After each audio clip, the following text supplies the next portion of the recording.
আম জনতার খাস অধিকার, ভোটের অধিকার, মত প্রয়োগের অধিকার। আর এমন এক উৎসবের আবহাওয়া সেলিব্রেট তো করতেই হবে। তাই মালদায় উদ্যোগী হলেন ফজলি বাবু। ব্যাপারটা কি, বেশ আরও খানিক স্পষ্ট করা যাক। মালদার ফজলি আম জগৎ বিখ্যাত। আজ তৃতীয় দফায় মালদা উত্তর ও মালদা দক্ষিণে ভোট গ্রহণ পর্ব, আর নির্বাচন কমিশনের তরফে আদর্শ বুথ হিসেবে তৈরি করা হয়েছে বেশ কিছু বুথকে। মালদা শহরের একাধিক ভোট গ্রহণ কেন্দ্রকে আদর্শ ভোট গ্রহণ কেন্দ্র বা মডেল বুথ তৈরি করা হচ্ছে।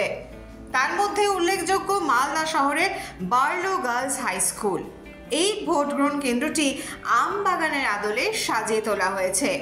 এই সময় ডিজিটালে ক্যামেরাও পৌঁছে গেছিল এই বুথে।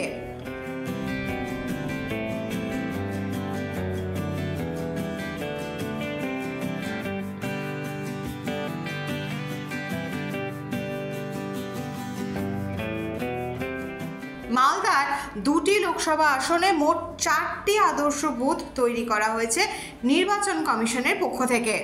বিভিন্নভাবে সাজানো গোছানো হয়েছে এই ভোট গ্রহণ কেন্দ্রগুলিকে। এছাড়াও দুটি লোকসভা কেন্দ্রে একাধিক মহিলা পরিচালিত বুথও রয়েছে।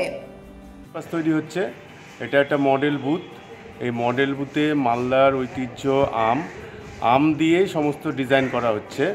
এখানে আম দিয়ে আমাদের এই সামনেটা বিভিন্ন রকম আম দেখানো হচ্ছে, ফজলি, গুটি, ল্যাংড়া, যেসব মালদার আমগুলো আছে সেই আমগুলো দিয়ে টোটাল ডিজাইনটা করা হচ্ছে। দুপুর 3টে পর্যন্ত পাওয়া তথ্য অনুযায়ী মালদা উত্তরে ভোট পড়েছে 61.50% এবং মালদা দক্ষিণে ভোট পড়েছে 62.90%।